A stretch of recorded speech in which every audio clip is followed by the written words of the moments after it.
అందరికీ మరొకసారి వందనాలండి. ఈ సమయంలో కొద్ది నిమిషాలు మనం వాక్యాన్ని ధ్యానించుకుందాము. దేవునికి నేను ఇష్టమైన బిడ్డగా ఉండాలి అనే ఆశ ఎంతమందికి ఉంది?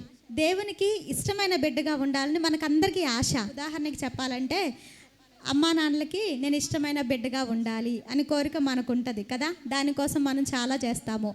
భార్యకి భర్త ఇష్టంగా ఉండాలని, ఇట్లా ప్రతి విషయంలో మనం అన్నీ చేస్తూ ఉంటాం. వాళ్ళకి ఏమి ఇష్టమో మనం చేస్తూ ఉంటాము. ఇష్టంగా వాళ్ళు తింటూ ఉంటే చాలా హ్యాపీగా ఫీల్ అవుతూ ఉంటాం కదా. మనం పడిన కష్టానికి తగినట్లుగా వారు గుర్తిస్తే మనం ఇంకా హ్యాపీగా ఫీల్ అవుతాము. అయితే దేవునికి ఇష్టమైన బిడ్డలుగా ఉండాలి అంటే ఆయన కూడా కొన్ని మన నుండి కోరుకుంటున్నారు. అయితే ఏం కోరుకుంటున్నారు? కొంతమంది ప్రజలు దేవునికి ఇష్టంగా ఉండలేకపోయారు. కారణం ఏంటి? అవేమన్నా నాలో ఉన్నాయా అనేది ఈరోజు వాక్యానుసారంగా పరిశీలన చేసుకుందాము. కొరింథీయులకు రాసిన మొదటి పత్రిక, చదవగలిగిన ప్రతి ఒక్కరు కూడా బైబిల్ ఓపెన్ చేయండి. కొరింథీయులకు రాసిన మొదటి పత్రిక 10వ అధ్యాయము. కొరింథీయులకు రాసిన మొదటి పత్రిక 10వ అధ్యాయము 1 నుంచి 6 వచనాలు మనం ఒకసారి చదువుకుందాం.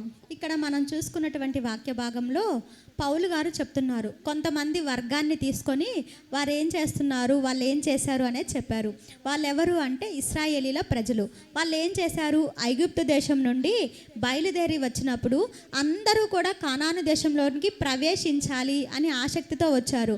పాలు తేనెలు ప్రవహించే దేశంలోకి మేము వెళ్ళాలి, అక్కడ మంచి సౌకర్యవంతమైనటువంటి జీవితము, ఎవరి కింద బానిసలుగా మేము బ్రతకకుండా ప్రశాంతంగా, నెమ్మదిగా, సంతోషంగా, సమాధానంగా బ్రతకాలి అనేటువంటి కోరిక చొప్పున, ఆలోచన చొప్పున అందరూ ప్రారంభమైతే మొదలుపెట్టారు.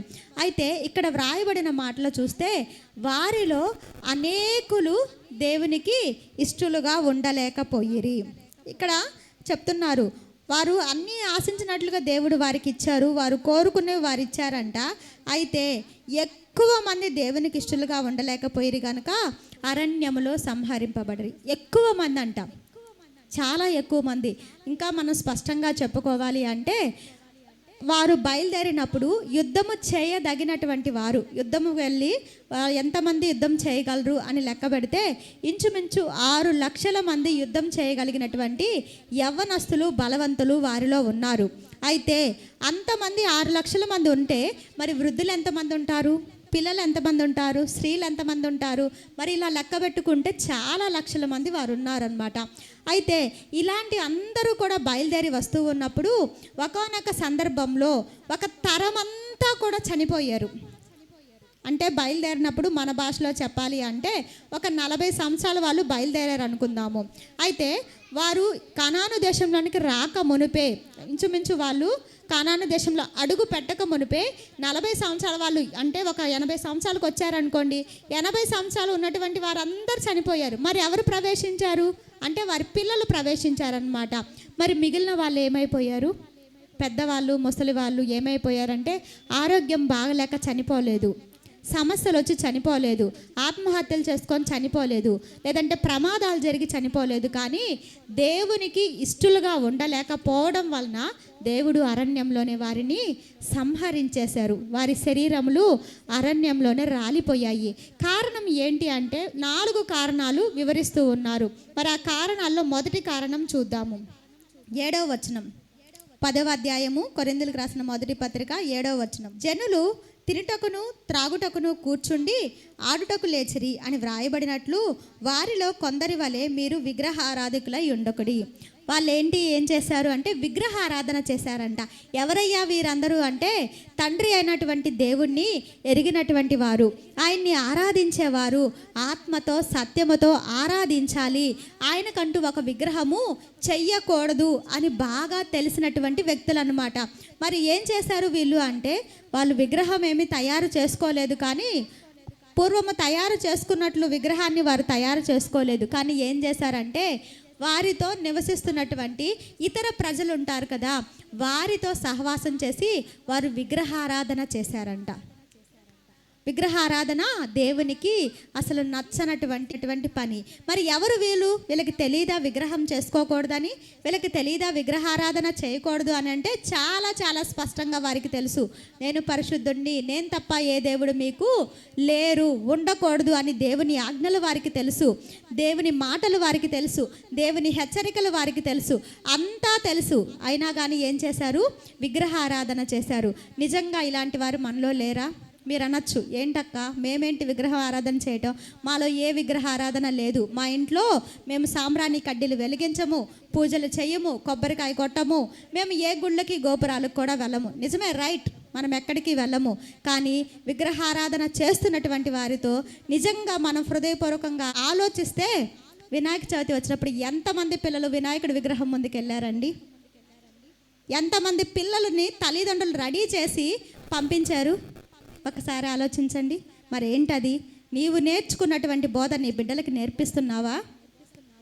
మీ ఇంట్లో అందరికీ తెలుసు మీరు క్రైస్తవులు అని, మీరు ప్రార్థన చేస్తారు అని, మీరు మందిరానికి వస్తారని తెలుసు. కానీ మనం సమయానికి మూలంగా ఏం చేస్తామంటే విగ్రహారాధన డైరెక్ట్గా గుడికి వెళ్ళిపోయి చెయ్యము, డైరెక్ట్గా మనం మసీదులకు వెళ్ళిపోయి చేయము. కానీ మనం చేసేటువంటి పనులు విగ్రహారాధనకి సంబంధించినటువంటి పనులే చేస్తూ ఉంటాం అన్నమాట. వారితో పాటు అన్యమత ఆచారాలను, సాంప్రదాయాలను మనము కలిగి ఉంటూనే ఉంటున్నాము. మరి ఇదంతా విగ్రహారాధన కాదంటారా? ఇదంతా దేవునికి ఇష్టమైనటువంటి ప్రక్రియనా? ఇందాక మనం చదువుకున్నాము కదా, నేను క్వశ్చన్ అడిగాను, ఏమన్నారు? దేవునికి ఇష్టమైన బిడ్డలుగా ఉండాలి అని మాకందరికీ కూడా ఆశ ఉంది అని చెప్పి.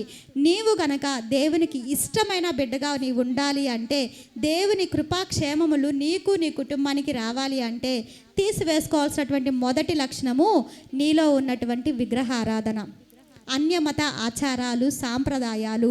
ఇంకా దేవునిలోకి వచ్చిన తర్వాత నీవు విసర్జించవలసినవి ఏవైతే ఉన్నాయో వాటన్నిటినీ పూర్తిగా విసర్జించవలసిందే. లేదండి, నేను సమయాన్ని బట్టి తాయెత్తులు కట్టించుకుంటాను, సమయాన్ని బట్టి అంతరాలు వేసుకుంటాను, సమయాన్ని బట్టి పూజలు చేస్తాను, సమయాన్ని బట్టి పసుపు రాసుకుంటాను, కుంకుమ రాసుకుంటాను, సమయాన్ని బట్టి నేను అది కూడా చేస్తాను అని అంటే నీవు విగ్రహారాధన చేస్తున్నట్లే. అంతేకాదు, విగ్రహం అంటే కేవలము ఒక విగ్రహాన్ని పెట్టి పూజించటమే కాదు, దేవుని కంటే ప్రాధాన్యమైనటువంటి స్థానాన్ని నువ్వు ఎవరికి ఇచ్చినా కూడా అది విగ్రహారాధనే. ఉదాహరణకి చెప్పాలంటే మొబైలే ఈ రోజుల్లో ఒక విగ్రహారాధన అయిపోతుందన్నమాట. మొబైల్ని అధికంగా ప్రేమించేసేస్తూ అనేకులు ఎక్కువ సమయం దేన్ని పట్టుకొని ఉంటున్నారు అని కనుక మనం ఆలోచించినట్లయితే రోజులో 24 గంటల్లో మినిమం 10 గంటలు చాలా వరకు చేతుల్లో మొబైల్ ఉంటూనే ఉంటుంది. లేచిన వెంటనే మొబైల్, పడుకోవాలనే వరకు కూడా మొబైలే ఒక విగ్రహారాధన అయిపోతూ ఉంటుంది. అంతేకాదు, ఇంకొంతమందికి నిద్ర ఒక విగ్రహారాధన, ఇంకొంతమందికి తిండే ఒక విగ్రహారాధన. ఇలా అనేకమైన దేవుని కంటే, నీ ఆత్మీయ జీవితానికంటే దేనికైతే నీవు ప్రాధాన్యతను ఇస్తావో అదే నీ జీవితంలో ఉన్నటువంటి అతి పెద్దదైన విగ్రహం. మరి దేవునికి ఇష్టమైన బిడ్డగా ఉండాలి అని నీవు అనుకుంటున్నప్పుడు మరి దేవునికి ఇవ్వవలసినటువంటి స్థానము నువ్వు ఎవరికి ఇస్తున్నావు? నీ ఫోన్కా, నీ తిండికా, నీ తాగుడుకా, లేదంటే ఒక వ్యక్తులకా, లేదంటే ఒక వస్తువుకా, దేనికి ఇస్తున్నావు? ఒకసారి ఆలోచించు. విగ్రహం అంటే ఒక విగ్రహాన్ని పెట్టుకొని ఆరాధించటం, పూజించటం మాత్రమే కాదు, దేవునికి ఇవ్వాల్సినటువంటి ప్రాధాన్యతను దేనికి ఇచ్చినా కూడా అది విగ్రహారాధనతోనే సమానము. అనుకుంటాం కొన్నిసార్లు, భర్తనే కదా ప్రేమించేది, భార్యనే కదా ప్రేమించేది, బిడ్డలనే కదా ప్రేమించేది అని. దేవుని కంటే అధికంగా ఎవరిని ప్రేమించినా అది కూడా ఒక విగ్రహారాధనే. ఆయన కోరుకుంటుంది నీ పూర్ణ హృదయంతో, నీ పూర్ణ ఆత్మతో, నీ పూర్ణ మనసుతో, నీ పూర్ణ బలముతో నీ దేవుడైన యెహోవాని ప్రేమించాలి. అంటే ఆయన్ని ప్రేమించాలి. ఆయన తర్వాత నువ్వు ఇతరులందరినీ ప్రేమించు, కానీ మొదటి స్థానము ఆయన్నే ప్రేమించాలి. ఆయన్ని ప్రేమించినప్పుడు నీవు ఆలోచనలు ఏమై ఉంటాయి? ఆయన గురించే నీవు ఆలోచిస్తావు. ఆయన్ని ప్రేమిస్తే ఆయన గురించే నీవు మాట్లాడతావు. ఆయన్ని ప్రేమిస్తే ఆయనతో నీవు సహవాసం చేయడానికి, సమయం గడపడానికి ఇష్టపడతావు. అయితే ఇప్పుడు ఇంకొక ప్రశ్న, నిజంగా ఆయన్ని మనం ప్రేమిస్తున్నాము అనుకున్నప్పుడు ఆయనతో సహవాసం చేస్తున్నామా? నీ ఆలోచనలన్నీ ఆయన చుట్టే తిరుగుతూ ఉన్నాయా? ఉదాహరణకి చెప్పాలంటే మనం ఒక ఫోన్ని చూసామండి, ఇష్టపడ్డాం. ఇష్టపడిన తర్వాత మన మనసు అంతా ఎక్కడ తిరుగుతుంటుంది? ఆ ఫోన్ చుట్టూ తిరుగుతుంటుంది. ఎంత డబ్బులు అవుతాయి? 10,000 అనుకోండి. 10,000 కోసము రూపాయి పోగేస్తాము. పోగేసిన తర్వాత ఏం చేస్తాము? డబ్బులు ఎంత అయిందో చూస్తాము. అంటే ఆ పోగేసే వరకు కూడా మన ఆలోచన ఎట్లా ఉంటుందంటే, ఆ ఫోన్ కొనాలి కాబట్టి ఇదిగో ఈ రూపాయి మిగిలితే తీసుకెళ్ళి నేను అందులో వెయ్యాలి అంటే నీ మనసు అంతా ఆ దాని మీద కేంద్రీకృతం అయిపోతుంది. తర్వాత ఫోన్ కొన్నాక ఏం చేస్తాము? కొత్త ఫోన్ కదా, కింద పడకూడదు, కొత్త ఫోన్ కదా, మరకలు పడకూడదు, కొత్త ఫోన్ కదా, జాగ్రత్తగా ఉండాలని దాని మీదే కేంద్రం పెడతామన్నమాట మన మనసుని. అంటే ఇదేమైపోతుందంటే మనకి తెలియకుండా మనకొక విగ్రహం అయిపోతుంది. మరి సేమ్ లైక్ దట్ మనం దేవుణ్ణి ప్రేమించినప్పుడు ఆయన విగ్రహం కాదు, ఆయనతో మనం మాట్లాడతాము. ఆయన ఆత్మస్వరూపిగా మనలో నివసిస్తూ ఉన్నారు కదా. మరి డబ్బులు కూడబెట్టాలి దేవుని కోసం కాదు, కానీ నా మొబైల్ కోసం డబ్బులు కూడబెట్టాలి, నా మొబైల్ కోసం నేను ఈ పని చేయాలని ప్రతిరోజు మనం డబ్బులు కూడబెడుతూ ఉంటున్నాం కదా. ప్రతి క్షణం మనం దాని గురించి ఆలోచిస్తూ ఉంటున్నాం కదా. దాని గురించే మనం ఇతరులతో మాట్లాడుతూ ఉంటారే, ఆ మోడల్ వచ్చింది చాలా బాగుంది, కెమెరా బాగుంది, ఆ ఫీచర్స్ బాగున్నాయి, ఈ ఫీచర్స్ బాగున్నాయి అంటే దీని గురించి చెప్తూ ఉంటాం కదా. మరి దేవుణ్ణి ప్రేమిస్తే నీవు ఎప్పుడైనా ఎవరికైనా ఇలా చెప్పావా? అరే నేను ప్రేమిస్తున్నటువంటి దేవుడు చాలా గొప్పోడురా, దేవుడు నా జీవితంలో ఈ కార్యం చేశాడు, ఇదిగో నీకు సమస్య వచ్చిందా? ఏం లేదు, దేవుడు తీరుస్తాడురా, దేవుని దగ్గరికి రా, దేవుడు తప్పక నీకు సహాయం చేస్తాడు. ఇదిగో మా దేవుడు ఇలాంటి కార్యాలు చేశాడంట తెలుసా, మా దేవుడు ఇలా చేశాడంట, అలా చేశాడంట అని ఏ రోజైనా ఇతరులతో మనం సంభాషించామా? ఏ రోజైనా ఇతరులతో వ్యర్థమైనటువంటి మాటలు చెప్పకుండా దేవుని గురించి మనం చెప్పామా? ఒకసారి ఆలోచిద్దాం. దేవుని కంటే నీవు దేనికి ప్రాధాన్యతనిస్తున్నావు? కొంతమందికి తాగుడు అదొక వ్యసనం అన్నమాట. తాగకపోతే ఆ రోజు ఖచ్చితంగా పడుకొని నిద్రపోలేరు. మరి మంచిదే అయితే, అయ్యో నేను ఈరోజు ప్రార్థన చేయలేదు, ప్రార్థన చేయకుండా నేను నిద్రపోకూడదు అనేటువంటి భయం మనలో ఉందా? ఈరోజు నేను వాక్యం చదవలేదు, వాక్యం చదవకుండా నేను నిద్రపోకూడదు అనే భయం మనలో ఉందా? ఈరోజు నా బిడ్డల్ని కూర్చోబెట్టి వారితో 2 నిమిషాలైనా నేను వాక్యం చదివించలేదు, ప్రార్థన చేయించలేదు అనేటువంటి భయం మనలో ఉంటుందా? దీని గురించిన ఆలోచన మనలో ఏ ఒక్కరికి కూడా లేదండి. భక్తి గురించిన ఆలోచన లేదు, పరిశుద్ధతను గురించిన ఆలోచన లేదు. కానీ మనకి ఏ కోరిక ఉంది? దేవునికి ఇష్టమైన బిడ్డగా నేను ఉండాలి, పరలోకం మాత్రం నేను చేరాలి. దేవుణ్ణి ప్రేమించకుండా దేవుణ్ణి ఎవరూ చూడలేరంట. మరి దేవుణ్ణి చూడలేకపోతే దేవునితో ఎలా సహవాసం చేయగలరు? ఒకసారి ఆలోచించండి. దేవుణ్ణి మనం ఎంతగా ప్రేమిస్తున్నాము, దేవుణ్ణి మనం ఎంతగా ప్రేమిస్తూ ఆయనతో సహవాసం చేస్తున్నాము, ఆయన సన్నిధిలో గడుపుతున్నాము అనేది ఒకసారి ఆలోచిద్దాము. మరి రెండవదిగా వారు చేసినటువంటి పొరపాటు ఏంటి అనేది చూద్దాము. 8వ వచనం, మరియు వారి వలె మనము వ్యభిచరింపక యుందము, వారిలో కొందరు వ్యభిచరించినందున ఒక్క దినమందే 23,000 మంది కూలిరి. ఏం చేశారంట? వ్యభిచరించారు. వ్యభిచరించడం వల్ల ఒకే రోజు 23,000 మంది చనిపోయారంట. మరి మీరు అనుకోవచ్చు, అయ్యో అక్క మేము ఎవరితోనూ వ్యభిచారం చేయలేదు, మేము ఏ స్త్రీని కూడా ఏ పురుషుణ్ణి కూడా వ్యభిచారముతో అటువంటి మోహపు చూపుతో చూడలేదు అని చెప్పి. రైట్, మంచిదే. మనము కుటుంబ సంబంధ బాంధవ్యాలలో ఇతరులని మనము చూడకపోవచ్చు, అంటే పరోక్షంగా వెళ్ళిపోయి ప్రత్యక్షంగా వెళ్ళిపోయి మనము వ్యభిచారం చేయకపోవచ్చు. కానీ పౌలు గారు అంటారు ఏమని అంటే, ఒక్కడే పురుషునికి ప్రదానము చేసినట్లుగా నేను మిమ్మల్ని ప్రదానము చేసి తిని అని ఎఫెసీ సంఘానికి చెప్తున్నారు. అంటే సంఘమై ఉన్నటువంటి నిన్ను నన్ను ఏం చేశారు అంటే దేవునితో ప్రదానము చేశారంట. మన భాషలో చెప్పాలంటే ఎంగేజ్మెంట్ చేశారు. ఒక ఎంగేజ్మెంట్ అయినటువంటి అమ్మాయి తన కాబోయే భర్త గురించి ఆలోచించింది, తన కాబోయే భర్తతోనే మాట్లాడుతుంది. అలా మాట్లాడకుండా పరాయి పురుషునితో మాట్లాడుతూ తిరుగుతూ ఉంటే దాన్ని ఏమంటారండి? వ్యభిచారం అనే కదా అంటారు. భార్య ఉండగా పరస్త్రీతో పాపము చేస్తే వ్యభిచారం అనే కదా అంటారు. భర్త ఉండగా పరపురుషునితో పాపము చేస్తే వ్యభిచారం అనే కదా అంటారు. మరి సంఘములో చేర్చబడినటువంటి నీకు దేవునికి కూడా ఇలాగే పరిశుద్ధాత్మ దేవుడు సంఘమైనటువంటి మనల్ని ప్రదానము చేసినప్పుడు మరి లోకముతో మనకేం పని? సాతాను క్రియలతో మనకేం పని? సినిమాలతో, పోకిరి మాటలతో, అల్లరి చిల్లర ఆటలతో నీకేం పని? మొబైల్లో చూసేటువంటి వ్యర్థమైన అశ్లీల దృశ్యాలతో మనకేం పని? ఒకసారి ఆలోచిద్దాం. ఎంతమంది అండి నిజంగా ఈ మధ్యకాలంలో నేను చూస్తుంటే, ఒకప్పుడు సేవకురాళ్ళు వెళ్తే అమ్మో పాస్టర్ గారు వచ్చారు అని కనీసం టీవీ కట్టేసేస్తారు. ఈ మధ్యకాలంలో నేను కొంతమంది ఇళ్ళకు వెళ్తున్నప్పుడు చూస్తే అక్కేగా వచ్చింది, అన్నేగా వచ్చింది అని సీరియల్స్ మోగుతూనే ఉంటున్నాయి, సినిమా పాటలు మోగుతూనే ఉంటున్నాయి. మా ముందు మోగిస్తే మోగిచ్చారు, మా వెనక అంటే ఆపకపోవటం అనే దాని గురించి చెప్పట్లేదు, కానీ దేవుడు చూస్తున్నాడు. నేను దేవుని చేత ఏర్పరచబడినటువంటి వ్యక్తిని, ప్రత్యేకించబడినటువంటి వ్యక్తిని, నేను క్రైస్తవుడిని, క్రైస్తవరాల్ని అని గ్రహించినటువంటి మన ఇళ్ళల్లో ఎంతమంది ఇళ్ళల్లో ఇలాగే ఉంటుందండి? అబద్ధికునికి జనకుడు కదా సాతాను. మరి వాడి ద్వారా క్రియేట్ చేసిన ఈ సినిమాలు, సీరియల్స్ అనేవి రియలా?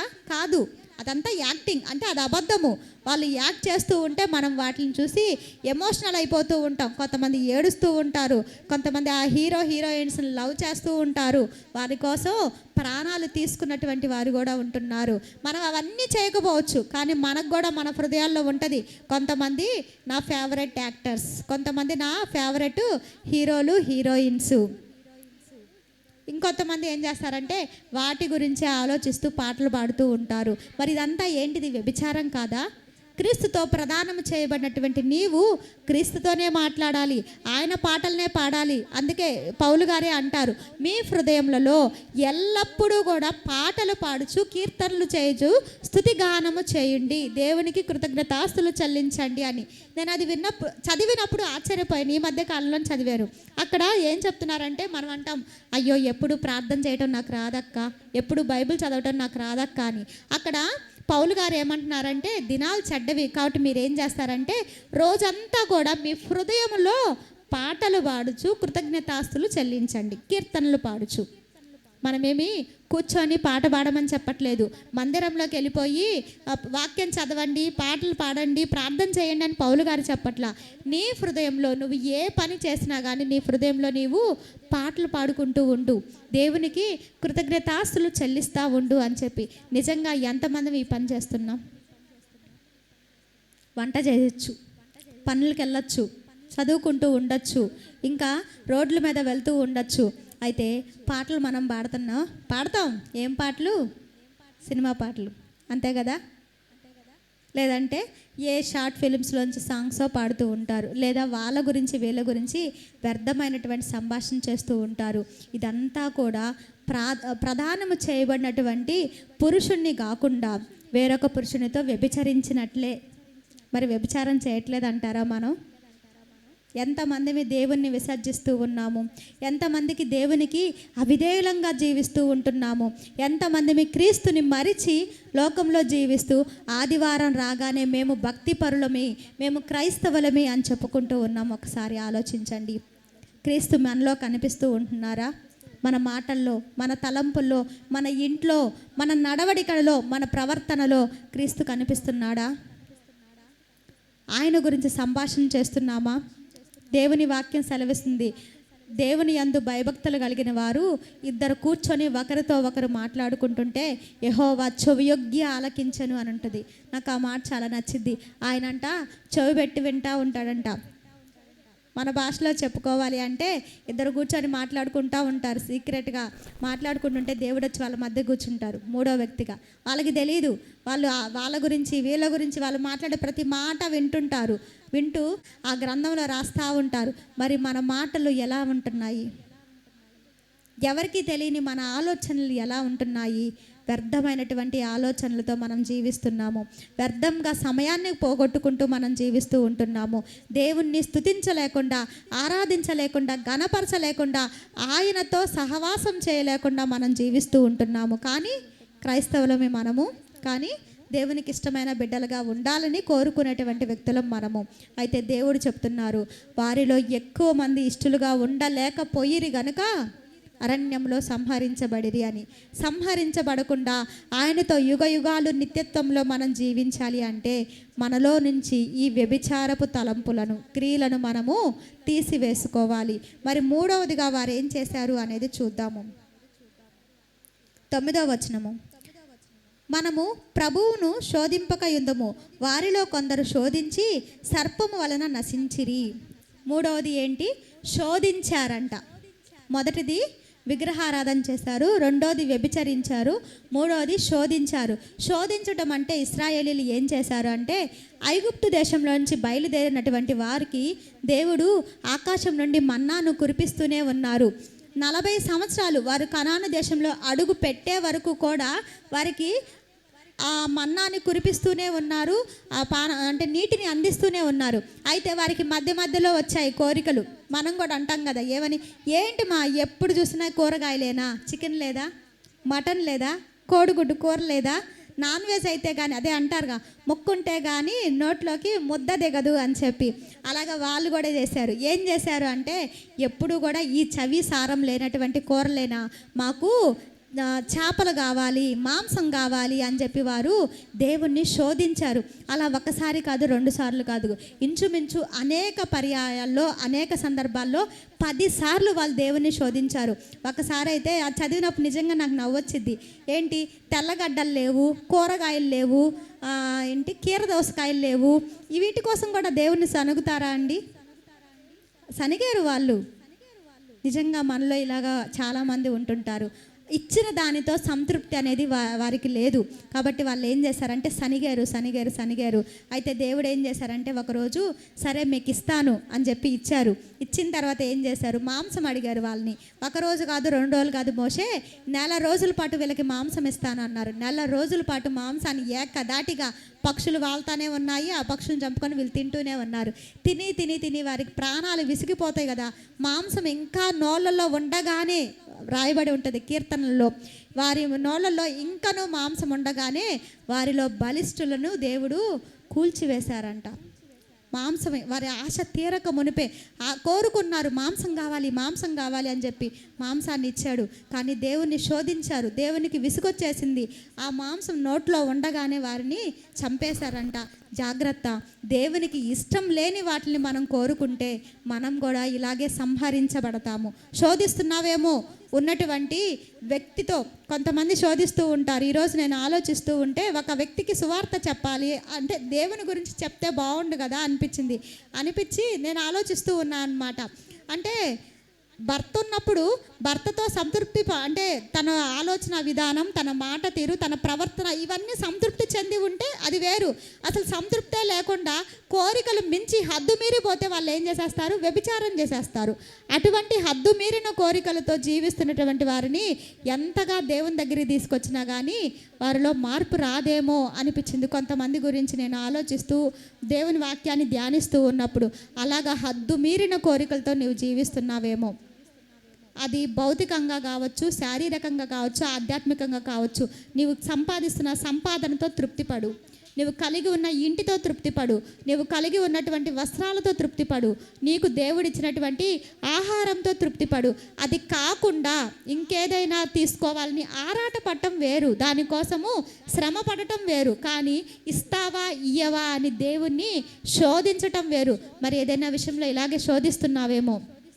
దేవునికి చిత్తానుసారంగా కాకుండా మనం ఏది అడిగినా కూడా అది దేవుణ్ణి శోధించటమే. ఒక వ్యక్తి ఉన్నాడంట, అవసరానికి మించి కారు అడిగాడు. అతనికి అవసరం లేదు. అంటే వాక్యం ఉంటుంది కదా, నా యందు మీకు ఏది ఇష్టమో అడుగుడి, అది నేను మీకు ఇస్తాను అని చెప్పి. దాంతో అతను అడిగాడంట, ప్రభా నువ్వు ఏది అడిగినా ఇస్తానన్నావు కదా, అందుకని నాకు కారు కావాలి, కారు ఇవ్వు అని ప్రార్థన చేశాడంట. కారు ఇవ్వలేకపోయేసరికి దేవుడు ఈ దేవుడు మంచోడు కాదు అని చెప్పి దేవుడిని తిట్టుకుంటూ ఉన్నాడంట. అలాంటి వారు మనలో చాలామంది. నీ అవసరతలను అడుగు, దేవుడు తప్పక తీరుస్తారు. కానీ నీ కోరికల్ని దేవుడు ముందు పెట్టి నాకు తీరుస్తావా లేదా అని దేవుడిని ఎప్పుడు శోధించుకు. ఇప్పుడు మనం శ్రీనివాస్ కాలనీలో మందిరం కోసం ప్రార్థిస్తున్నాం. మందిరం అవసరమే, దానికి కూడా ఏమడుగుతున్నాం, ప్రభువా నీ చిత్తం అయితేనే దాన్ని అనుగ్రహించు. ప్రతి దానిలో దేవుని చిత్తాన్ని మనం వెతకాలి. దేవుని చిత్తాన్ని వెతకకుండా ఇప్పుడు ఒక బట్టలే తీసుకోవాలనుకుంటున్నాం, పిల్లలకి 1000 రూపాయల్లో తీసుకోవాలనుకుంటాము. అక్కడికి వెళ్ళాము, 2000 3000లో కనపడ్డాయి. అంత వెలగల వస్త్రాలు మనకు అవసరం లేదు, నాకు అవసరం లేదు అని అనుకొని పిల్లలకి సర్ది చెప్పి ఇంటికి రావటం, లేదా ఉన్న దాంట్లో తీసుకోవటం వేరు. ఇప్పుడు వచ్చేసి భార్య వచ్చేసి భర్తని, నువ్వు ఇస్తావా లేదా, 3000 రూపాయలు చీర చూసా, 3000 రూపాయలు బట్టలు చూసా, ఇస్తావా ఇయ్యవా, అవసరమా నీకు? నీ ఒంటిని కప్పుకోవడానికి తక్కువ రేటు ఉంటే సరిపోదా వస్త్రం? నీ ఒంటిని కప్పుకోవడానికి, నీ పిల్లల ఒంటిని కప్పడానికి తగుమాత్రపు వస్త్రాలు సరిపోవా? వెలగల వస్త్రాలు దేనికి? ఈ రీతిగా అనేక రకమైనవి మనం దేవుణ్ణి శోధిస్తూ ఉంటాము.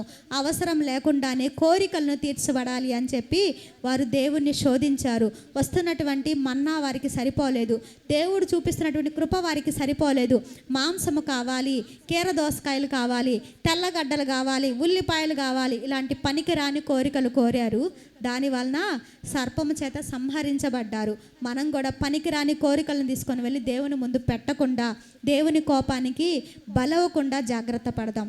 ఆయనకి ఇష్టంగా ఎవరుంటారు అంటే, ప్రభా నీకు నచ్చింది నాకు ఇవ్వు, నీకు నచ్చనిది ఏది నా జీవితంలో నాకు వద్దు ప్రభా, నా ఇంట్లో ఏది నీకు నచ్చంది ఉండకూడదు అని ఎప్పుడైతే మనం ఆలోచిస్తామో అప్పుడే దేవుడు మనకి తగిన రీతిగా ప్రతీదీ కూడా అందిస్తారు. ఈ రోజు కూడా మేము ప్రార్థించేది ఇదే, ప్రభా మా జీవితంలో అవసరం లేనిది మాకేది వద్దు, మీకు ఏది అవసరమో, పరిచర్యకి ఏది అవసరమో అదే మాకు ఇవ్వండి.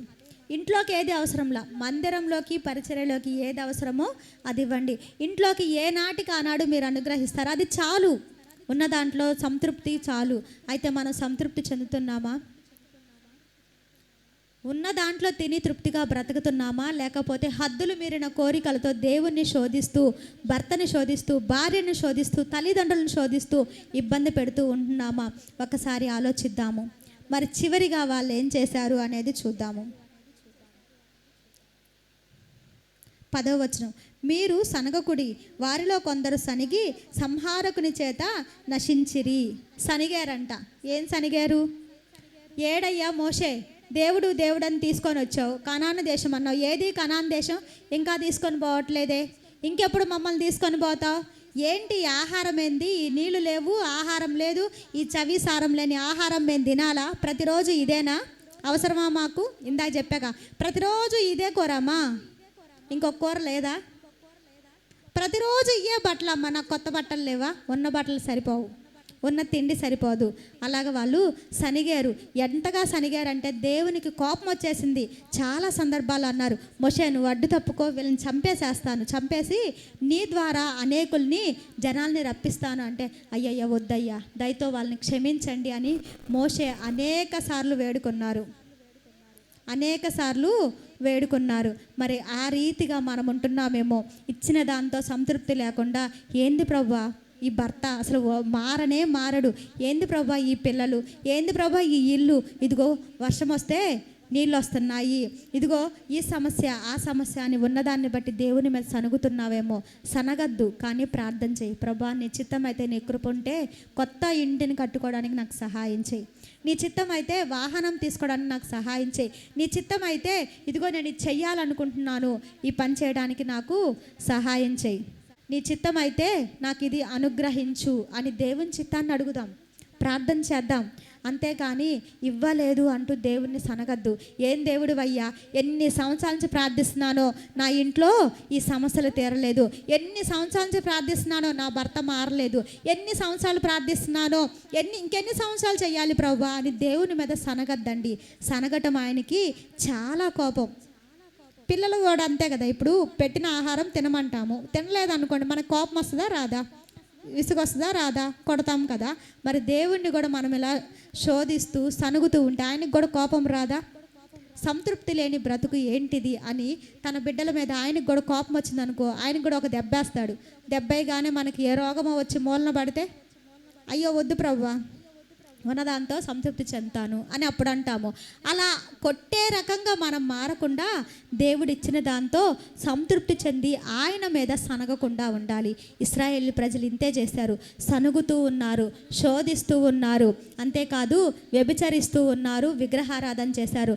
ఒకసారి ఆలోచించండి, కొన్ని లక్షల మంది ప్రజలు వెళ్ళారు ఐగుప్తు దేశంలో నుండి కనాను దేశంలోకి.